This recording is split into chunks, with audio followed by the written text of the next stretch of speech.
ഹരിയാനയിലെ ഫരീദാബാദുള്ള റോഷൻ നഗർ എന്ന് പറയുന്ന സ്ഥലത്തായിരുന്നു 54 വയസ്സുള്ള ഭൂപ് സിംഗും ആളുടെ ഫാമിലിയും താമസിച്ചിരുന്നത്. ആൾക്കൊരു മകനും മകളും ഉണ്ടായിരുന്നു. മകന്റെ കല്യാണം കഴിഞ്ഞിട്ടുണ്ടായിരുന്നു. അപ്പോൾ ടോട്ടല് ആളടക്കം 5 പേരായിരുന്നു ആ ഒരു വീട്ടിൽ താമസിക്കുന്നുണ്ടായിരുന്നത്. അന്ന് കൃത്യമായി പറഞ്ഞാൽ ഏപ്രിൽ 24, 2025 അവരുടെ ഒരു റിലേറ്റീവിൻ്റെ വിവാഹത്തിന് വേണ്ടിയിട്ട് എല്ലാവരും അങ്ങോട്ട് പോയിരിക്കുകയായിരുന്നു. ആ വീട്ടിൽ ആ ടൈമിൽ ഉണ്ടായിരുന്നത് ആരൊക്കെയായിരുന്നു എന്ന് വെച്ച് കഴിഞ്ഞിട്ടുണ്ടെന്നുണ്ടെങ്കിൽ ആളുടെ മകളും മരുമകളും മാത്രമായിരുന്നു. അതായത് ആളുടെ മകനാണെന്നുണ്ടെങ്കിൽ ജോലി ആവശ്യത്തിനായിട്ട് പുറത്തോട്ട് പോയേക്കായിരുന്നു. ആളും ആളുടെ വൈഫും വിവാഹത്തിന് വേണ്ടിയിട്ട് അടുത്ത നാട്ടിലോട്ട് പോയതുമായിരുന്നു. അങ്ങനെ പിറ്റേ ദിവസം 8 മണിയൊക്കെ ആയപ്പോഴത്തേനും കല്യാണ പരിപാടിയൊക്കെ കഴിഞ്ഞ് ഭൂപ് സിംഗും വൈഫും തിരിച്ച് വീട്ടിലോട്ടെത്തി. എന്നാൽ അവിടെ അവരുടെ മകൾ മാത്രമേ ആ സമയത്ത് ഉണ്ടായിരുന്നുള്ളൂ. അവരുടെ മരുമകളായിട്ടുള്ള തനു രാജ്പുത് മിസ്സിംഗ് ആയിരുന്നു. അങ്ങനെ ആ ഒരു വീട്ടിൽ മുഴുവൻ അവർ തനുവിനെ അന്വേഷിച്ചു. അതേപോലെ തന്നെ നൈബേഴ്സിൻ്റെ അടുത്തും മറ്റുമൊക്കെ അന്വേഷിച്ചു. എന്നിട്ടും അവരെ കണ്ടെത്താനായിട്ട് സാധിച്ചില്ല. അപ്പോൾ ഏകദേശം 2 വർഷങ്ങൾക്ക് മുൻപാണ് ഈ ഒരു ഭൂപ് സിംഗിന്റെ മകനായിട്ടുള്ള അരുൺ സിംഗ് ഈ തനു രജ്പുത്തിനെ വിവാഹം കഴിക്കുന്നത്. അവരുടെ ലൈഫ് അങ്ങനെ മുന്നോട്ട് പോയിക്കൊണ്ടിരിക്കുന്നതിന്റെ ഇടയിലാണ് തനുവിനെ കാണാതാകുന്നത്. അങ്ങനെ ഇവരെല്ലാവരും കൂടെ തനുവിനെ അന്വേഷിച്ചിറങ്ങുകയാണ്. ഇവരുടെ റിലേറ്റീവ്സിന്റെ വീട്ടിൽ, തനുവിന്റെ റിലേറ്റീവ്സിന്റെ വീട്ടിൽ, അതേപോലെ തന്നെ നൈബേഴ്സിന്റെ അടുത്ത്, അവരുടെ ഫ്രണ്ട്സിന്റെ അടുത്ത് തുടങ്ങിയിട്ടുള്ള എല്ലാ സ്ഥലങ്ങളിലും അവരെ അന്വേഷിച്ചു. എന്നാൽ നേരം ും അവർക്ക് ആർക്കും തന്നെ തനുവിനെ കണ്ടെത്താനായിട്ട് സാധിച്ചില്ല. അപ്പോൾ അവർ നോക്കുമ്പോൾ അവസാനമായിട്ട് തനുവിനെ കണ്ടത് കാജലായിരുന്നു. അതായത് തലേദിവസം രാത്രി ഉറങ്ങാൻ പോകുന്ന ടൈമിലായിരുന്നു കാജൽ കണ്ടിട്ടുണ്ടായിരുന്നത്. ആ വീട് 2 ഫ്ലോർ ആയിരുന്നു ഉണ്ടായിരുന്നത്. അപ്പോൾ ഗ്രൗണ്ട് ഫ്ലോറിലായിരുന്നു ഈ ഒരു കാജൽ എന്ന് പറയുന്ന പെൺകുട്ടി കിടന്നുറങ്ങിയിട്ടുണ്ടായിരുന്നത്. അതേപോലെ തന്നെ ഇവരുടെ മരുമകളായിട്ടുള്ള തനു ഫസ്റ്റ് ഫ്ലോറിലും ആയിരുന്നു ഉറങ്ങുന്നുണ്ടായിരുന്നത്. അപ്പോൾ രാത്രി ആ കിടക്കാൻ പോകുന്നതിന് മുന്നുള്ള ടൈമിലായിരുന്നു ആ ഒരു പെൺകുട്ടി തൻ്റെ സിസ്റ്ററിനെ കണ്ടിട്ടുണ്ടായിരുന്നത്. സോ താൻ ഉറങ്ങുന്നതിനിടയിൽ എപ്പോഴെങ്കിലും ആയിരിക്കും തനു പുറത്തോട്ട് പോയതെന്നുള്ളൊരു നിലയിലായിരുന്നു കാജൽ പറഞ്ഞത്. അതേപോലെ തന്നെ തനു കുറച്ച് നാളുകൾക്ക് മുൻപ് തുടങ്ങിയിട്ട് പറയുന്നുണ്ടായിരുന്നു, ഈ വീട്ടിൽ എനിക്ക് നിൽക്കാൻ തീരെ താല്പര്യമില്ല, ഞാൻ എങ്ങോട്ടെങ്കിലുമൊക്കെ പോകുന്നുള്ളത്. അതിൻ്റെ ഒരു വീഡിയോ ക്ലിപ്പും കാര്യങ്ങളൊക്കെ ഉണ്ടായിരുന്നു. അതും നൈബേഴ്സും മറ്റൊക്കെ കാണുന്ന ഒരു സിറ്റുവേഷൻ ആയിരുന്നു ഉണ്ടായിരുന്നത്. അപ്പോൾ കുറച്ച് ആളുകൾ വിശ്വസിച്ചു ആ ഒരു പെൺകുട്ടി എങ്ങോട്ടെങ്കിലും ഓടിപ്പോയതായിരിക്കും എന്നുള്ളത്. അങ്ങനെ പിറ്റേ ദിവസമായി, അതായത് ഏപ്രിൽ 25, തനുവിനെ അവർ തലേ ദിവസം എത്രയൊക്കെ അന്വേഷിച്ചിട്ടും കണ്ടെത്താനായിട്ട് സാധിച്ചിട്ടുണ്ടായിരുന്നില്ല. അങ്ങനെയാണ് അരുൺ തൻ്റെ ഭാര്യയെ കാണാനില്ല എന്നുള്ളൊരു കംപ്ലൈൻറ്റ് കൊടുക്കുന്നതിന് വേണ്ടിയിട്ട് അടുത്തുള്ള പോലീസ് സ്റ്റേഷനിലോട്ട് പോയത്. അപ്പോൾ തൻ്റെ ഭാര്യ ഇന്നലെ തുടങ്ങിയിട്ട് മിസ്സിംഗ് ആണെന്നുള്ളൊരു വിവരം ആൾ പറയുകയാണ്. അതേപോലെ തന്നെ അവർക്ക് കുറച്ച് ഇൻ്റലക്ച്വൽ പ്രോബ്ലംസ് ഉണ്ട് എന്നുള്ള രീതിയിലും പറയുകയാണ്. അതായത് ഒരു ഇൻ്റലക്ച്വൽ ഡിസബിലിറ്റി, അതായത് ബുദ്ധിക്ക് കുറച്ച് കുറവുള്ള കൂട്ടത്തിലുള്ളൊരു പെൺകുട്ടിയാണ്. അപ്പോൾ എത്രയും പെട്ടെന്ന് നിങ്ങൾ കണ്ടുപിടിച്ച് തരണം എന്നുള്ളൊരു കാര്യം ആൾ പോലീസ് സ്റ്റേഷനിൽ റിക്വസ്റ്റ് ചെയ്യാണ്. അപ്പോൾ പോലീസുകാരെ അന്വേഷിക്കാമെന്ന് പറഞ്ഞു. അല്ലാതെ വലിയ രീതിയിലുള്ളൊരു ആക്ഷൻ അവരുടെ ഭാഗത്തുനിന്ന് ആ ഒരു സമയത്ത് ഉണ്ടായില്ല. അരുണിന്റെ ഫാമിലി അന്വേഷിക്കുന്നത് പോലെ തന്നെ സ്വന്തം മകളെ തനുവിൻ്റെ ഫാമിലിയും അന്വേഷിക്കുന്നുണ്ടായിരുന്നു. അവർക്കും യാതൊരു ക്ലൂവും കണ്ടെത്താനായിട്ട് സാധിച്ചില്ല. അരുണിന്റെ അച്ഛനായിട്ടുള്ള ഭൂപ് സിംഗ് മിസ്സിംഗ് പോസ്റ്ററും കാര്യങ്ങളൊക്കെ ഒട്ടിച്ച് ആ ടൗണിൻ്റെ പല ഭാഗത്ത് ഒട്ടിക്കുകയായിരുന്നു. അതേപോലെ തന്നെ ആളുകൾക്ക് ഇത് ഹാൻഡ് ഓവർ ചെയ്തിട്ട് ഈ പെൺകുട്ടിയെ കണ്ടിട്ടുണ്ടോ തുടങ്ങിയിട്ടുള്ള ഡീറ്റെയിൽസ് എല്ലാം ആളിങ്ങനെ ചോദിക്കുകയായിരുന്നു. എന്നാൽ അതൊക്കെ ചെയ്തിട്ടും ഒരു രക്ഷയുണ്ടായില്ല. അങ്ങനെ തനുവിനെ കാണാതായി 1 മാസം കഴിഞ്ഞു. തനുവിൻ്റെ വീട്ടുകാർ അപ്പോഴും ആ ഒരു പെൺകുട്ടിയെ അന്വേഷിച്ചുകൊണ്ടിരിക്കുകയായിരുന്നു. അപ്പോഴാണ് അവരുടെ വീട്ടിലോട്ട് ഒരു കത്ത് വരുന്നത്. യെസ്, തനുവിൻ്റെ കത്ത് തന്നെയായിരുന്നു അത്. ഞാൻ സേഫായിട്ടിരിക്കുകയാണ്, എനിക്ക് യാതൊരു പ്രശ്നവും ഇല്ല, ഞാൻ ഒരാളെ പ്രണയിക്കുന്നുണ്ടായിരുന്നു, ഒരു എഞ്ചിനീയർ, ആളുടെ കൂടെ ഒളിച്ചോടി പോയതാണെന്നുള്ളൊരു തരത്തിലായിരുന്നു ആ കത്തിലൊക്കെ ഉണ്ടായിരുന്നത്. ഇതിനു മുൻപ് 2 തവണ ഒളിച്ചോടാനായിട്ട് ശ്രമിച്ചു എന്നുള്ള കാര്യവും അതിലുണ്ടായിരുന്നു. അപ്പോൾ വീട്ടുകാരെയും മറ്റൊക്കെ ഓർത്തിട്ടാണ് ആ 2 സമയങ്ങളിൽ ഞാൻ പോകാതിരുന്നത്. എന്നാൽ അവസാനം എൻ്റെ പ്രണയമാണ് വലുതെന്നുള്ളത് എനിക്ക് മനസ്സിലായി. അങ്ങനെയാണ് ഞാൻ ആളുടെ ഒപ്പം പോയത്, എന്നെ നിങ്ങളാരും അന്വേഷിക്കരുത് തുടങ്ങിയിട്ടുള്ള കാര്യങ്ങളൊക്കെ ആയിരുന്നു ആ ഒരു കത്തിലുണ്ടായിരുന്നത്. പാരൻസ് നോക്കുമ്പോൾ ആ ലെറ്ററിൽ എന്തൊക്കെയോ വശവശകളതായിട്ട് അവർക്ക് മനസ്സിലാവുകയാണ്. അതേപോലെ തന്നെ ഫ്രം അഡ്രസ്സും കാര്യങ്ങളും ഒന്നും തന്നെ പ്രോപ്പർ അല്ല. അങ്ങനെ ആ ഒരു ലെറ്ററും കൊണ്ട് അവർ പോലീസിൻ്റെ അടുത്ത് പോവുകയാണ്. തങ്ങളുടെ മകൾ അപകടത്തിലാണെന്നും എത്രയും പെട്ടെന്ന് കണ്ടുപിടിക്കണം എന്നുള്ള കാര്യം തന്നെയായിരുന്നു വീണ്ടും അവർ റിക്വസ്റ്റ് ചെയ്തത്. അങ്ങനെ തനുവിൻ്റെ അച്ഛൻ വീണ്ടും പോലീസിൻ്റെ പിന്നാലെ നടന്ന് അവസാനം പോലീസുകാർ ആ ഒരു കേസ് സീരിയസ് ആയിട്ട് ഇൻവെസ്റ്റിഗേറ്റ് ചെയ്യാനായിട്ട് സ്റ്റാർട്ട് ചെയ്യുകയാണ്. എന്നാൽ ആ ഒരു സമയത്ത് ഇത്രയും ഭീകരമായിട്ടുള്ളൊരു കേസാണ് താങ്കൾ അന്വേഷിക്കാൻ പോകുന്നത് എന്നുള്ളത് ആ പോലീസുകാർ സ്വപ്നത്തിൽ പോലും കരുതിയിട്ടുണ്ടാകില്ല. അപ്പോൾ അന്ന് രാത്രി തനുവിന് എന്താണ് സംഭവിച്ചത്? തനു യഥാർത്ഥത്തിൽ ഒളിച്ചോടി പോയതാണോ? അങ്ങനെയാണെന്നുണ്ടെങ്കിൽ എങ്ങോട്ടാണ് പോയത്? അതുപോലെ തന്നെ അവരെ പോലീസുകാർ കണ്ടെത്തിയോ? അത്തരത്തിലുള്ള കാര്യങ്ങളൊക്കെയാണ് ഇന്നത്തെ വീഡിയോയിലൂടെ നമ്മൾ ഡിസ്കസ് ചെയ്യാനായിട്ട് പോകുന്നത്. Hello guys, welcome back to the channel. Razin this side. ഷിക്കോഹാബാദിലായിരുന്നു ഹക്കിംഗ് രാജ്പുത് എന്ന് പറയുന്ന ഒരാൾ താമസിച്ചിരുന്നത്. ആൾക്ക് 2 പെൺകുട്ടികളായിരുന്നു ഉണ്ടായിരുന്നത്. മൂത്ത കുട്ടിയുടെ പേര് പ്രീതി എന്നായിരുന്നു, രണ്ടാമത്തെ കുട്ടിയുടെ പേര് തനു എന്നായിരുന്നു. അപ്പോൾ പ്രീതിയുടെ വിവാഹം കഴിഞ്ഞു. അതിനുശേഷം ഈ ഒരു തനുവിന് വേണ്ടിയിട്ട് വിവാഹാലോചനകളും മറ്റുമൊക്കെ അവർ നോക്കുകയായിരുന്നു. അപ്പോഴാണ് ഫരീദാബാദിലെ ആ ഒരു റോഷൻ നഗറിൽ നിന്നുള്ള ഒരു ആലോചന വരുന്നത്. യെസ്, അരുണിൻ്റെ ആലോചന. അങ്ങനെ രണ്ട് വീട്ടുകാരും കൂടെയും ആ ഒരു വിവാഹത്തിൻ്റെ കാര്യങ്ങളും മറ്റൊക്കെ സംസാരിക്കുകയാണ്. അവസാനം വിവാഹം ഉറപ്പിച്ചു. അങ്ങനെ ആ ഒരു വിവാഹം കഴിയുകയും ചെയ്തു. ഈ അരുണാണെന്നുണ്ടെങ്കിൽ ആ സമയത്ത് ഫാമിലി ബിസിനസ്സും കാര്യങ്ങളൊക്കെ ആയിരുന്നു നോക്കി നടത്തുന്നുണ്ടായിരുന്നത്. ഫൈനാൻഷ്യലി വലിയ പ്രശ്നങ്ങളും കാര്യങ്ങളൊന്നും ഉണ്ടായിരുന്നില്ല. അങ്ങനെ 2023 അവരുടെ വിവാഹം കഴിഞ്ഞ് അവരുടെ ലൈഫ് ഇങ്ങനെ നല്ല സ്മൂത്തായിട്ട് ഇങ്ങനെ മുന്നോട്ട് പോയിക്കൊണ്ടിരിക്കുകയായിരുന്നു. അതിനിടയിലാണ് ഒരു 2 വർഷത്തിനുള്ളിൽ പെട്ടെന്നുകൊണ്ട് തന്നെ ആ ഒരു പെൺകുട്ടിയെ അവിടെ നിന്ന് കാണാതാകുന്നത്. അങ്ങനെ പോലീസുകാർ ആ ഒരു ലെറ്റർ പരിശോധിക്കുകയാണ്. അവർ നോക്കിയപ്പോൾ ആ ഒരു ലെറ്റർ ഫേക്കാണെന്നുള്ളത് അവർക്ക് മനസ്സിലായി. കാരണം ആ ലെറ്ററിൽ തീരെ ഇമോഷൻ ഉണ്ടായിരുന്നില്ല. ഇമോഷൻ്റെ ഒരു ബേസിൽ നോക്കുകയാണെന്നുണ്ടെങ്കിൽ ആ ലെറ്റർ ബ്ലാങ്ക് ആയിരുന്നു എന്ന് പറയാനായിട്ട് സാധിക്കും. അതായത് ജസ്റ്റ് കാര്യങ്ങൾ മാത്രമായിരുന്നു എഴുതി പോയിട്ടുണ്ടായിരുന്നത്. പിന്നെ തനുവിൻ്റെ ഹാൻഡ് റൈറ്റിങ്ങിലൊന്നും അല്ല കത്ത് വന്നിട്ടുണ്ടായിരുന്നത്. അത് കമ്പ്യൂട്ടറിൽ ടൈപ്പ് ചെയ്ത് കഴിഞ്ഞിട്ട് പ്രിന്റ് ചെയ്ത ഒരു ലെറ്റർ ആയിരുന്നു. അതേപോലെ തന്നെ ഫ്രം അഡ്രസ്സും കാര്യങ്ങളൊന്നും പ്രോപ്പർ ആയിരുന്നില്ല. പോലീസിന് മനസ്സിലായി തനുവിനെ അപായപ്പെടുത്തിയ ആരോ ഈ ഒരു കേസ് വഴിതെറ്റിക്കുന്നതിന് അല്ലാന്നുണ്ടെങ്കിൽ അവരുടെ അതിബുദ്ധി തെളിയിക്കുന്നതിന് വേണ്ടിയിട്ടാണ് ഇത്തരത്തിലുള്ളൊരു കത്തും കാര്യങ്ങളൊക്കെ എഴുതിയതെന്നുള്ളത്.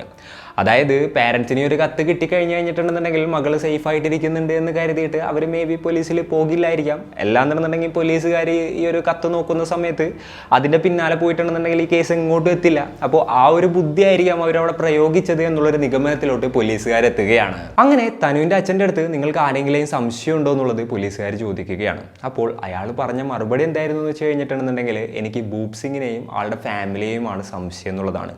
അതായത് അവരെ നല്ല രീതിയിൽ ചോദ്യം ചെയ്ത് കഴിഞ്ഞിട്ടുണ്ടെങ്കിൽ ഈ കേസിൽ എന്തെങ്കിലും ഒരു ലിങ്ക് കിട്ടും എന്നുള്ളത് ആള് ഉറപ്പിച്ച് പറയുകയായിരുന്നു. പോലീസുകാരങ്ങനെ ആ ഒരു കംപ്ലൈന്റിന്റെ അടിസ്ഥാനത്തിൽ ബൂപ് സിംഗിനെ കസ്റ്റഡിയിലെടുത്ത് ക്വസ്റ്റ്യൻ ചെയ്യുകയായിരുന്നു. അപ്പോഴാണ് ഞെട്ടിക്കുന്ന ആ ഒരു വിവരം പോലീസിന് മനസ്സിലായത്. അതെ, തനു എവിടെയുണ്ട് എന്നുള്ളതിന്റെ ഉത്തരം അപ്പോൾ പോലീസിന് ലഭിക്കുകയായിരുന്നു. അപ്പോൾ പോലീസുകാർ നേരെ ഈ ഒരു ബൂപ് സിംഗിന്റെ വീട്ടിലോട്ട് എത്തുകയാണ്. കൃത്യമായി പറഞ്ഞാൽ ജൂൺ 20, 2025. ഈ ഒരു പെൺകുട്ടിയെ കാണാതായിട്ട് ഏകദേശം 2 മാസം ടൈമൊക്കെ കഴിഞ്ഞിട്ടുണ്ടായിരുന്നു. അപ്പോൾ അവരെന്താ ചെയ്തതെന്ന് വെച്ച് കഴിഞ്ഞിട്ടുണ്ടെന്നുണ്ടെങ്കിൽ അവിടെ ഒരു കുഴി തോണ്ടാണ് പെർട്ടിക്കുലർ ആയിട്ടുള്ളൊരു സ്പേസിൽ. ഏകദേശം ഒരു 10 അടി കുഴി താഴ്ചയായ ആ ഒരു ടൈമിൽ അവിടെ ഭയങ്കരമായിട്ടുള്ളൊരു സ്മെല്ല് വരികയാണ്. അപ്പോഴത്തേക്കും നൈബേഴ്സ് എല്ലാവരും എന്താണ് പോലീസുകാരോട് ചെയ്യുന്നതെന്ന് അറിയുന്നതിന് വേണ്ടിയിട്ട് മറ്റൊക്കെ കൂടിയിട്ടുണ്ടായിരുന്നു. അവർക്കെല്ലാവർക്കും ആ ഒരു ദുർഗന്ധം അടിക്കുകയാണ്. അപ്പോൾ എല്ലാവരും ഇങ്ങനെ മൂക്ക് കൂത്തി നിൽക്കുകയാണ്. അപ്പോൾ ബാക്കിയുള്ള കുറച്ച് ആളുകളൊക്കെ ഇറങ്ങി മണ്ണൊക്കെ മാറ്റി നോക്കിയപ്പോൾ അവിടെ അവർക്ക് കണ്ടെത്താനായിട്ട് സാധിച്ചത് അഴുകിയ നിലയിലുള്ള തനുവിൻ്റെ മൃതദേഹമായിരുന്നു.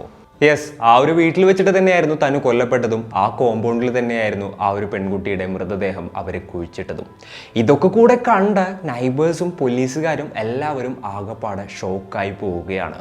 നൈബേഴ്സിൻ്റെ അടുത്ത് കാര്യങ്ങൾ ചോദിച്ചപ്പോൾ അവർ പോലീസിൻ്റെ അടുത്ത് പറഞ്ഞത് എന്തായിരുന്നു എന്ന് വെച്ച് കഴിഞ്ഞിട്ടുണ്ടെങ്കിൽ ഏകദേശം 2 വർഷമായിട്ടുണ്ടാവും തനുവിൻ്റെയും അരുണിൻ്റെയും കല്യാണം കഴിഞ്ഞിട്ട്. എന്നാലും ആ ഒരു പെൺകുട്ടി അധികമൊന്നും ആരോടും സംസാരിക്കാറൊന്നും ഉണ്ടായിരുന്നില്ല.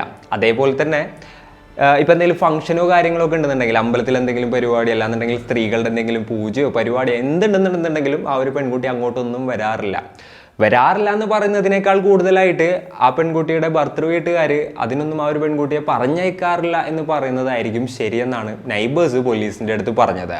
അതുപോലെ തന്നെ ഏപ്രിൽ 20 ഈ ഒരു ബൂപ് സിംഗ് ആളുടെ വീടിന്റെ കോമ്പൗണ്ടിൽ തന്നെ ഒരു കുഴി എടുക്കുന്നുണ്ടായിരുന്നു. അപ്പം നൈബേഴ്സ് സ്വാഭാവികമായിട്ടും എന്തിനാണ് കുഴിയെടുക്കുന്നതെന്ന് ചോദിച്ചു. കാരണം JCBയും കാര്യങ്ങളൊക്കെ കൊണ്ടുവന്നിട്ട് അത്യാവശ്യം വലിയൊരു കുഴിയായിരുന്നു ആൾ എടുത്തിരുന്നത്, ഏകദേശം 10 അടി താഴ്ചയിൽ. അപ്പോൾ ഈ ഒരു ബൂപ് സിംഗ് പറഞ്ഞെന്തായിരുന്നു എന്ന് വെച്ച് കഴിഞ്ഞിട്ടുണ്ടെങ്കിൽ ഡ്രെയിനേജിൻ്റെ ഇഷ്യൂവും കാര്യങ്ങളൊക്കെ ഉണ്ട്, അപ്പോൾ അതൊന്ന് ശരിയാക്കുന്നതിന് വേണ്ടിയിട്ടാണ് ഈ ഒരു കുഴി ഒഴിക്കുന്നത് എന്നുള്ളൊരു തരത്തിലായിരുന്നു. അപ്പോൾ ആ ഒരു ടൈമിൽ ആ ഏരിയയിൽ ചില സ്ഥലങ്ങളിൽ ഇതേപോലെ തന്നെ ഡ്രെയിനേജിൻ്റെയും സീവേജിൻ്റെയും ഇഷ്യൂസും കാര്യങ്ങളൊക്കെ ഉണ്ടായിരുന്നു. അപ്പോൾ പല സ്ഥലങ്ങളിലും ഇതേപോലെ തന്നെയുള്ള പല വർക്കുകളും കാര്യങ്ങളൊക്കെ നടക്കുന്നുണ്ടായിരുന്നു. അതുകൊണ്ട് തന്നെ നൈബേഴ്സ് ഒന്നും ഇത് വലിയ കാര്യമാക്കിയില്ല.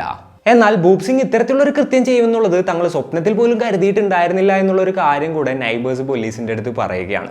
അങ്ങനെ പോലീസുകാരെ ഡീറ്റെയിൽ ആയിട്ട് ബൂപ് സിംഗിനെ ക്വസ്റ്റ്യൻ ചെയ്യുകയാണ്. എന്താണ് അന്ന് സംഭവിച്ചെന്നുള്ളത് ആളുടെ അടുത്ത് ചോദിച്ചു. അപ്പോൾ ഈ ഒരു ഇൻസിഡൻറ്റ് നടക്കുന്നതിന് 3 ദിവസങ്ങൾക്ക് മുൻപ് ആളുടെ ഭാര്യയായിട്ടുള്ള സോണിയെ അവിടെ നിന്ന് മാറ്റുകയാണ്. അതായത് അവരുടെ റിലേറ്റീവിൻ്റെ കല്യാണം ഉണ്ടായിരുന്നു കുറച്ച് അകലെ. അപ്പോൾ അങ്ങോട്ട് ആ ഒരു സ്ത്രീയെ കൊണ്ടാക്കുകയാണ്. അപ്പോൾ കഴിഞ്ഞ 3 ദിവസങ്ങളായിട്ട് ആ ഒരു സ്ത്രീ അവിടെയായിരുന്നു ഉണ്ടായിരുന്നത്.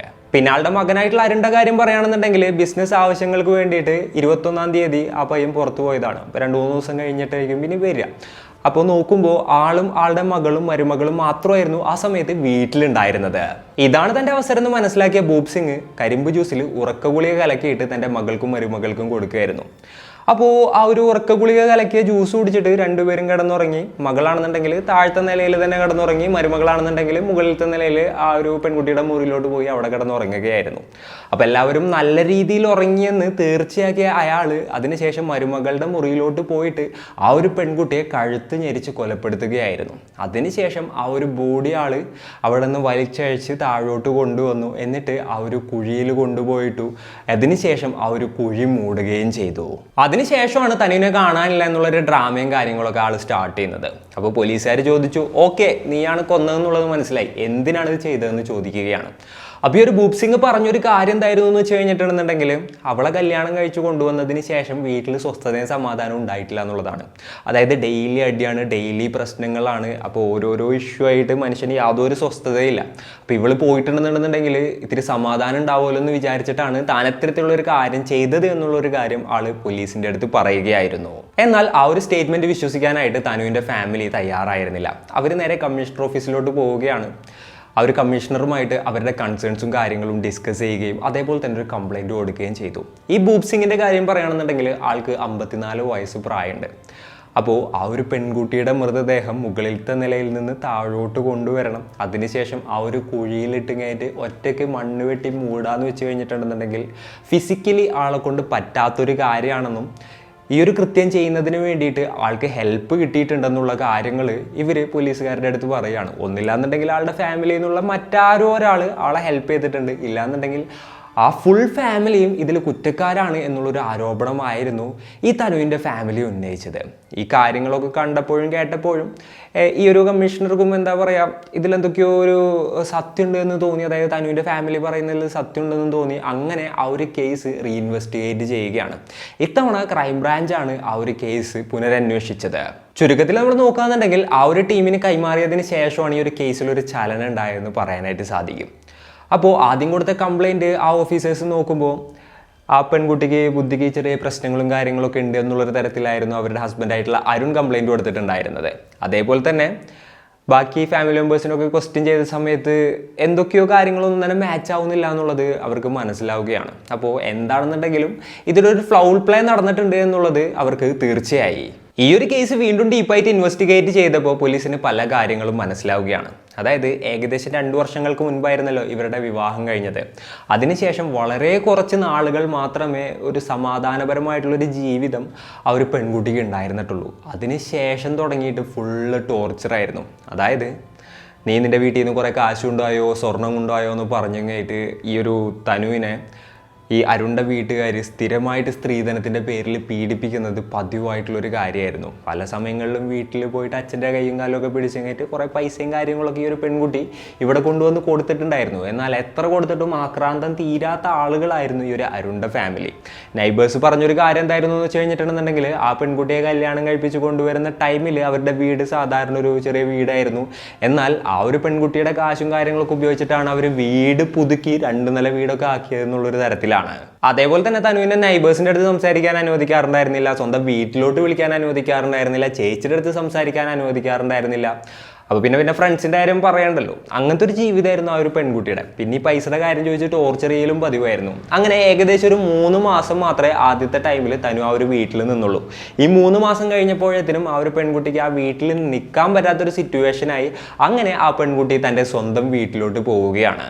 എന്നാൽ അതിനുശേഷം തനുവിനെ കാത്തിരുന്നത് വിഷമം തന്നെയായിരുന്നു. തൻ്റെ മകളുടെ ജീവിതം ഇങ്ങനെ ആയിപ്പോയല്ലോ എന്ന് ആലോചിച്ചുകൊണ്ട് വിഷമിച്ച് അസുഖം വന്ന് തനുവിൻ്റെ അമ്മ മരണപ്പെടുകയായിരുന്നു. എന്നിട്ടും തനു തൻ്റെ ഹസ്ബൻഡിൻ്റെ വീട്ടിലോട്ട് തിരിച്ചു പോയില്ല. പൈസയുടെ കാര്യം ചോദിച്ചു കഴിഞ്ഞിട്ട് അവർ വിളിച്ച് ടോർച്ചർ ചെയ്യലും പതിവായിട്ടുള്ളൊരു കാര്യമായിട്ട് മാറുകയാണ്. അങ്ങനെ ഈ ഒരു തനുവിൻ്റെ അച്ഛൻ എന്താ ചെയ്തതെന്ന് വെച്ച് കഴിഞ്ഞിട്ടുണ്ടെന്നുണ്ടെങ്കിൽ നാട്ടിലത്തെ കാരണവന്മാരൊക്കെ പോയി കാണുകയാണ്. എന്നിട്ട് ഈ കാര്യങ്ങളെല്ലാം തന്നെ പറയുകയാണ്. അങ്ങനെ 2 ഫാമിലിയെയും വിളിച്ചിരുത്തിയിട്ടുള്ളൊരു ചർച്ച നടത്തുകയാണ് നാട്ടിലെ കാരണവന്മാർ. എന്നിട്ട് ചർച്ചയും കാര്യങ്ങളൊക്കെ നടത്തിയിട്ട് അവരൊരു തീരുമാനത്തിലോട്ടെത്തി. ഇനിയിപ്പോൾ തനുവിൻ്റെയും ഫാമിലിയുടെ അടുത്ത് സ്ത്രീധനവും കാര്യങ്ങളൊന്നും ചോദിക്കാനായിട്ട് പാടില്ല. അതേപോലെ തന്നെ അരുണും തനുവും ഒരുമിച്ച് ജീവിക്കണം എന്നുള്ളതായിരുന്നു അവരുടെ ആ ഒരു ചർച്ചയുടെ ഒരു കൺക്ലൂഷനിൽ വന്ന പോയിന്റ്. അപ്പോൾ അതിന് 2 ഫാമിലിയും ഓക്കെ പറയുകയാണ്. അപ്പോൾ മനസ്സോട് കൂടിയിട്ട് തനു തൻ്റെ വീട്ടിൽ നിന്ന് ഹസ്ബൻഡിൻ്റെ വീട്ടിലോട്ട് പോവുകയാണ്. കാരണന്മാരെല്ലാവരും അങ്ങനെ പറഞ്ഞല്ലോ, അച്ഛനെ ഇനിയിപ്പോൾ വിഷമിക്കേണ്ട വിചാരിച്ചിട്ടായിരുന്നു ആ ഒരു പെൺകുട്ടി നേരെ അങ്ങോട്ട് എത്തിയത്. എന്നാൽ ഈ ഒരു പ്രശ്നങ്ങൾക്കൊക്കെ ശേഷം, ഇത്രയും ചർച്ചകൾക്കൊക്കെ ശേഷമാണ് തനു തൻ്റെ ഹസ്ബൻഡിൻ്റെ വീട്ടിലോട്ട് എത്തിയതെന്നുണ്ടെങ്കിലും പിന്നെയും കാര്യത്തിന് വലിയ വ്യത്യാസമൊന്നും ഉണ്ടായിരുന്നില്ല. അവരുടെ ടോർച്ചർ കൂടുതലല്ലാതെ കുറഞ്ഞില്ല. നീ ഞങ്ങളെ നാണം കെടുത്തുമല്ലേ എന്നുള്ളൊരു കാര്യം കൂടെ ചോദിച്ചിട്ടായിരുന്നു പിന്നെ അടുത്ത പ്രശ്നം, ഈ പൈസ ചോദിക്കുന്നത് കൂടാതെ. എന്താ പറയുക, സ്വന്തം വീട്ടുകാരുടെ അടുത്ത് പോലും സംസാരിക്കാൻ സമ്മതിക്കാതെ, അതേപോലെ തന്നെ നൈബേഴ്സിൻ്റെ അടുത്തൊന്നും പിന്നെ പണ്ടേ സംസാരിക്കാൻ സമ്മതിക്കാറുണ്ടായിരുന്നില്ല. അങ്ങനെയുള്ള ഒരു സിറ്റുവേഷനിൽ ആ ഒരു പെൺകുട്ടി വല്ലാത്തൊരവസ്ഥയിലൂടെ കടന്നു പോകുമ്പോൾ തൻ്റെ മുന്നിൽ ഡിവോഴ്സ് മാത്രമേ ഉള്ളൂ എന്ന് മനസ്സിലാക്കിക്കൊണ്ട് ആ പെൺകുട്ടി നേരെ ഡിവോഴ്സിന് അപ്ലൈ ചെയ്യുകയായിരുന്നു. അതിനുശേഷമാണ് വളരെ ക്രൂരമായിട്ടുള്ള ഒരു പ്ലാനിലോട്ട് അരുണിൻ്റെ ഫാമിലി എത്തുന്നത്. ആ ഒരു പെൺകുട്ടി കൊല്ലപ്പെടുന്നതിനും 6 ദിവസങ്ങൾക്ക് മുൻപ്, അതായത് ഏപ്രിൽ 15, 2025 ആ ഫാമിലി മെമ്പേഴ്സ് എല്ലാവരും കൂടെയും ഒരു മീറ്റിംഗ് കൂടാണ്. ഈ ഒരു തനു അറിയാതെ അവർ രഹസ്യമായിട്ട് ഈ ഒരു കാര്യത്തിനെ കുറിച്ച് ഇങ്ങേറ്റ് ഒരു സ്പോട്ടിൽ പോയിരുന്നെങ്കിൽ ചർച്ച ചെയ്യുകയായിരുന്നു. അവരുടെ ടോപ്പിക്ക് തനുവും ഡിവോഴ്സും സ്വത്തും തന്നെയായിരുന്നു. അപ്പോൾ തനു ഡിവോഴ്സിന് കൊടുത്തു കഴിഞ്ഞിട്ടുണ്ടെന്നുണ്ടെങ്കിൽ, തനുവിന് ഡിവോഴ്സ് കിട്ടിക്കഴിഞ്ഞ് കഴിഞ്ഞിട്ടുണ്ടെങ്കിൽ നമ്മൾ എന്തായാലും അലുമിനിയം കാര്യങ്ങളൊക്കെ കൊടുക്കേണ്ടി വരും. നഷ്ടപരിഹാരം ഇതൊക്കെ ആയിട്ട് നല്ലൊരു എമൗണ്ട് എന്തായാലും നമ്മളുടെ കയ്യിൽ നിന്ന് പോകും. അപ്പോൾ തനുവിൻ്റെ അടുത്ത് നിന്ന് കിട്ടിയ സ്ത്രീധനത്തിൻ്റെ കാര്യങ്ങളിലൊക്കെ വീണ്ടും ചോദ്യങ്ങൾ വരും. ഇതൊക്കെ കൂടെ ആകെപ്പാടെ പ്രശ്നമാവും. എന്ത് വില കൊടുത്തും നമ്മളെ സ്വത്തിനെ സംരക്ഷിക്കണം എന്നുള്ളൊരു തീരുമാനത്തിലോട്ട് ആ ഒരു വീട്ടുകാരെത്തുമായിരുന്നു. അതെങ്ങനെ ചെയ്യും എന്നുള്ളത് അവർ ആലോചിച്ചപ്പോൾ അവരുടെ മുന്നിൽ വന്നൊരു വഴി എന്തായിരുന്നു എന്ന് വെച്ച് കഴിഞ്ഞിട്ടുണ്ടെങ്കിൽ തനുവിനെ ഇല്ലാതാക്കുക എന്നുള്ളതായിരുന്നു. പിന്നെ ഡിവോഴ്സും കാര്യങ്ങളൊന്നും ഉണ്ടാവില്ല, പിന്നെ സ്വത്ത് ചോദിച്ച് വേറെ ആൾക്കാരും വരില്ലല്ലോ. അങ്ങനെയുള്ള ആ ഒരു ഇതിലാണ് അവർ തനുവിനെ ഇല്ലാതാക്കാനായിട്ട് തീരുമാനിക്കുന്നത്. അങ്ങനെ അവർ കാര്യങ്ങളെല്ലാം കൃത്യമായിട്ട് പ്ലാൻ ചെയ്തു. ഇപ്പോൾ ബൂബ് സിംഗ് എന്താ ചെയ്തതെന്ന് വെച്ച് കഴിഞ്ഞിട്ടുണ്ടെങ്കിൽ, ആദ്യം ഭാര്യനെ ആ ഒരു വിവാഹം നടക്കുന്ന വീട്ടിൽ കൊണ്ടാക്കി അതിനുശേഷം തിരിച്ചു വന്നിട്ട് തൻ്റെ വീട്ടിൽ ഒരു കുഴി എടുക്കുകയാണ് JCB കൊണ്ടുവന്നിങ്ങേറ്റ്. അപ്പോഴാണ് ഞാൻ സ്റ്റാർട്ടിങ്ങിൽ പറഞ്ഞ കാര്യങ്ങളൊക്കെ നടക്കുന്നത്. നൈബേഴ്സ് വന്ന് ചോദിച്ചു എന്താണ് ഇഷ്യൂ എന്നുള്ളത്. അപ്പോൾ ഡ്രെയിനേജിൻ്റെ സിവേജിൻ്റെ ഇഷ്യൂസ് ഓൾറെഡി അവിടെ സറൗണ്ടിങ്സിൽ നടക്കുന്നുണ്ടായിരുന്നു. അതുമായിട്ട് റിലേറ്റ് ചെയ്തിട്ടുള്ളൊരു ഇഷ്യൂ ആൾ പറയുകയാണ്. അപ്പോൾ നൈബേഴ്സിന് ആർക്കും ഒരു സംശയവും കാര്യങ്ങളൊന്നും ഉണ്ടായിരുന്നില്ല. അതിനുശേഷം ഏപ്രിൽ 21 ആളെന്താ ചെയ്തതെന്ന് വെച്ച് കഴിഞ്ഞിട്ടുണ്ടെങ്കിൽ കരിമ്പ് ജ്യൂസിൽ ഉറക്ക ഗുളിക കലക്കിങ്ങേറ്റ് കൊടുക്കുകയായിരുന്നു. എന്നാൽ ആള് പറഞ്ഞതുപോലെ 2 പേർക്കും ആള് ഉറക്ക ഗുളിക കലക്കി കൊടുത്തിട്ടുണ്ടായിരുന്നില്ല. ആളുടെ മരുമകളായിട്ടുള്ള തനുവിൻ്റെ ഗ്ലാസ്സിൽ മാത്രമേ ആള് ഉറക്ക ഗുളിക കലക്കിയിട്ടുണ്ടായിരുന്നുള്ളൂ. യെസ്, ആളുടെ മകളായിട്ടുള്ള കാജളുടെ ഗ്ലാസ്സിൽ ഇതേപോലെ തന്നെ ഉറക്ക ഗുളികയും കാര്യങ്ങളൊന്നും തന്നെ ചേർത്തിയിട്ടുണ്ടായിരുന്നില്ല. ഈ ഒരു ജ്യൂസ് കുടിച്ച ഈ തനുവിന് ആകെപ്പാടെ ഉറക്കം വരികയാണ്. അവർ നേരെ തന്നെ മുകളിലുള്ള അവരുടെ മുറിയിൽ പോയിട്ട് ഉറങ്ങാനും തുടങ്ങി. അപ്പോൾ ഇവർ ടൈമും കാര്യങ്ങളൊക്കെ നോക്കി ഒരു 12 മണി ടൈമൊക്കെ ആയപ്പോൾ, അർദ്ധരാത്രി ആയപ്പോൾ തങ്ങളുടെ പ്ലാൻ എക്സിക്യൂട്ട് ചെയ്യാനായിട്ട് തീരുമാനിക്കുകയാണ്. അങ്ങനെ ഇവർ മുകളിലത്തെ മുറിയിലോട്ട് പോയി. അപ്പോൾ ബൂബ് സിംഗ് പറഞ്ഞു, നിങ്ങൾ രണ്ടുപേരും താഴെ നിന്നാൽ മതി, ഞാൻ മുകളിലോട്ട് പോയിട്ട് തനുവിനെ കൊലപ്പെടുത്തിയതിന് ശേഷം നിങ്ങളെ വിളിക്കാമെന്ന് പറഞ്ഞു. അങ്ങനെ ബൂബ് സിംഗ് തനുവിൻ്റെ മുറിയിൽ കയറി വാതിൽ ലോക്ക് ചെയ്തു. ആൾ നോക്കിയപ്പോൾ ആളുടെ മരുമകൾ അവിടെ കിടന്ന് ഉറങ്ങുന്നുണ്ട്. അപ്പോൾ ആളുടെ ഉള്ളിൽ വേറെ തരത്തിലുള്ള വികാരങ്ങളും മറ്റുമൊക്കെ ഉണ്ടാവുകയാണ്. ആളുടെ ഉള്ളിലെ കാമപ്രാന്തൻ പുറത്ത് ചാടുകയാണ്. മയങ്ങി കിടന്നിരുന്ന തൻ്റെ സ്വന്തം മരുമകളെ അയാൾ ക്രൂരമായിട്ട് റേപ്പ് ചെയ്യുകയാണ്. അപ്പോൾ ആളെ യഥാർത്ഥത്തിൽ ആദ്യം തന്നെ കൊല്ലാൻ വേണ്ടിയിട്ടായിരുന്നു വന്നിരുന്നതെന്നുണ്ടെങ്കിലും ആളുടെ ഉള്ളിലത്തെ ആ ഒരു സാധനത്തിനെ കൺട്രോൾ ചെയ്യാൻ പറ്റാതെ ആൾ അങ്ങനെയുള്ളൊരു കാര്യമായിരുന്നു ആദ്യം തന്നെ ചെയ്തത്. അതിനുശേഷം ആൾ ഡോറൊക്കെ തുറന്നു കയറി നേരെ പുറത്തോട്ട് ഇറങ്ങി വന്നു. അപ്പോൾ അരുൺ ചോദിച്ചു, കഴിഞ്ഞു ഞാൻ അങ്ങോട്ട് വരട്ടെ എന്ന് ചോദിച്ചു കഴിഞ്ഞിട്ട് ആളിങ്ങനെ നടന്നു കയറി വരികയാണ്. അപ്പോഴത്തേനും ഈ ബൂബ് സിംഗ് ആകെപ്പാടെ ഒന്ന് വിറച്ചു. തൻ്റെ മകൻ ഈ ഒരു കാഴ്ച കണ്ടു കഴിഞ്ഞിട്ടുണ്ടെങ്കിൽ ആകെ പ്രശ്നമാവും എന്നുള്ളത് ആൾ മനസ്സിലാക്കി. എന്നിട്ട് മകൻ്റെ അടുത്ത് പറഞ്ഞു, ഒരു മിനിറ്റ് വെയിറ്റ് ചെയ്യും, ഞാൻ മരിച്ചോ എന്നുള്ള ഒന്നുകൂടെ കൺഫേം ചെയ്തിട്ട് വരാമെന്ന് പറഞ്ഞുകൊണ്ട് ആൾ വീണ്ടും ഈ ഒരു എന്താ പറയുക ഡോർ ലോക്ക് ചെയ്യുകയാണ് മുറിയിൽ കയറിയിട്ട്. അതിനുശേഷമാണ് ആ ഒരു പെൺകുട്ടിയെ കഴുത്ത് ഞെരിച്ച് കൊലപ്പെടുത്തുന്നത്. അതിനുശേഷം ആൾ വീണ്ടും പുറത്തോട്ട് വന്നു. എന്നിട്ട് ആളുടെ മകളായിട്ടുള്ള കാജലിൻ്റെ അടുത്ത് പറഞ്ഞു താഴെ പോയിട്ട് നോക്കാൻ. അതായത് താഴെ ആ ഒരു സ്ട്രീറ്റിലും ചുറ്റുവട്ടത്തും ആരുമില്ലാത്ത കറക്റ്റ് ഒരു ടൈം നോക്കിയിട്ട് സിഗ്നൽ കൊടുക്കാനായിട്ട് ആവശ്യപ്പെടുകയാണ്.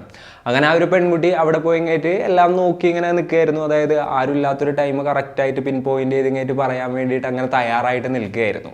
അങ്ങനെ ഒരു വെളുപ്പിനൊരു 3:30-4 മണിയൊക്കെ ആയപ്പോൾ ആരുമില്ലാത്തൊരു ടൈമും അതേപോലെ തന്നെ എല്ലാവരും ഉറക്കത്തിലാണെന്നുള്ളത് മനസ്സിലാക്കിയിട്ട് അരുണും അതുപോലെ തന്നെ ഈ ഒരു ബൂബ് സിംഗും ആ പെൺകുട്ടിയുടെ ബോഡി ഫസ്റ്റ് ഫ്ലോറിൽ നിന്ന് നേരെ താഴോട്ട് കൊണ്ടുവരികയായിരുന്നു. എന്നിട്ട് ആ ഒരു കുഴിയിൽ കൊണ്ടുപോയിട്ട് ഇവർ രണ്ടുപേരും കൂടെ ചേർന്നുകൊണ്ട് ആ ഒരു ബോഡി അവിടെ മറവ് ചെയ്യുകയായിരുന്നു. എല്ലാം ഇവർ പ്ലാൻ ചെയ്തതുപോലെ വളരെ പെർഫെക്റ്റ് ആയിട്ട് തന്നെ ഇവർ എക്സിക്യൂട്ട് ചെയ്യണം. അതിനുശേഷം 2-3 ദിവസം കഴിഞ്ഞിട്ട് 24-ാം തീയതിയാണ് മരുമകളെ കാണാനില്ല എന്ന് പറഞ്ഞിട്ടുള്ള ഡ്രാമ കളിക്കുന്നത്. അതായത് തൊട്ടടുത്ത ദിവസം തന്നെ നമ്മൾ പോയി കഴിഞ്ഞിട്ട് ഇപ്പോൾ ഇത്തരത്തിലുള്ള കാര്യങ്ങളൊക്കെ പറഞ്ഞു കഴിഞ്ഞാൽ പെട്ടെന്ന് തന്നെ നമ്മളുടെ അടുത്തേക്ക് തിരിഞ്ഞാലോ എന്നുള്ളൊരു ചിന്ത ഇവരുടെ ഉള്ളിൽ വന്നതുകൊണ്ടായിരിക്കാം ഇവർ 2-3 ദിവസം കഴിഞ്ഞിട്ടാണ് ഈ പറഞ്ഞ പോലെ തന്നെ മരുമകളെ കാണാനില്ല എന്ന് പറയുന്നതും, പിന്നെ നേരെ പോലീസ് സ്റ്റേഷനിൽ പോയിട്ട് കംപ്ലൈൻറ്റ് കൊടുക്കുന്നതും, അതേപോലെ തന്നെ പോസ്റ്റർ അടിച്ച് വിതരണം ചെയ്യുന്നതും, നാട്ടിൽ മുഴുവൻ ഒട്ടിക്കുന്നതും തുടങ്ങിയിട്ടുള്ള എല്ലാ കലാപരിപാടികളും നടത്തുന്നത്. നമ്മൾ നോക്കുകയാണെന്നുണ്ടെങ്കിൽ പോലീസുകാർ ആദ്യം തന്നെ ഈ ഒരു കേസ് സീരിയസ് ആയിട്ട് എടുക്കായിരുന്നുണ്ടായിരുന്നെങ്കിൽ അവരെ വളരെ പെട്ടെന്ന് തന്നെ പിടികൂടാനായിട്ട് സാധിച്ചാണ്. ഇത്ര നേരം വൈകില്ലായിരുന്നു. നമ്മൾ നോക്കുകയാണെന്നുണ്ടെങ്കിൽ പോലീസിൻ്റെ അനാസ്ഥ കാരണം ഈ ഒരു കേസ് സോൾവ് ആവാനുള്ള ചാൻസ് തന്നെ കുറവായിരുന്നു. പക്ഷേ തനുവിൻ്റെ അച്ഛൻ തൻ്റെ പ്രതീക്ഷ കൈവിടാതെ പോലീസ് സ്റ്റേഷനുകളും ഓഫീസുകളും ഒക്കെ കയറി ഇറങ്ങി നടന്ന് തൻ്റെ മകളുടെ നീതിക്ക് വേണ്ടിയിട്ട് ആ ഒരു അറ്റം വരെ ഫൈറ്റ് ചെയ്തതുകൊണ്ട് മാത്രമാണ് ഈ കുറ്റവാളികളെ പോലീസിന് പിന്നെ എന്താ പറയുക കുറച്ച് കഴിഞ്ഞിട്ടാണെന്നുണ്ടെങ്കിലും കണ്ടെത്താനായിട്ട് സാധിച്ചത്. ഈ ഒരു കേസിൽ ബൂപ് സിംഗും ആളുടെ വൈഫ് സോണിയയും ആളുടെ മകൻ അരുണും മകളായിട്ടുള്ള കാജളും എല്ലാവരും ഇപ്പോൾ ജയിലിലാണ്. ഈ ഒരു കേസാണെന്നുണ്ടെന്നുണ്ടെങ്കിൽ നടന്നുകൊണ്ടിരിക്കുകയാണ്. അപ്പോൾ ഇന്നത്തെ ഒരു വീഡിയോയിൽ ഇത്രയൊക്കെയാണ് പറയാനുള്ളത്. ഈ ഒരു സ്റ്റോറി ആയിട്ടപ്പോൾ നിങ്ങൾക്ക് എന്താണ് തോന്നിയത്? നിങ്ങളുടെ തോട്ട്സും കാര്യങ്ങളും എന്തൊക്കെയാണെന്നുണ്ടെങ്കിലും താഴെ കമൻറ്റുകളായിട്ട് രേഖപ്പെടുത്തുക. അപ്പോൾ and it's me signing off. Peace. Stay peaceful guys. Stay safe.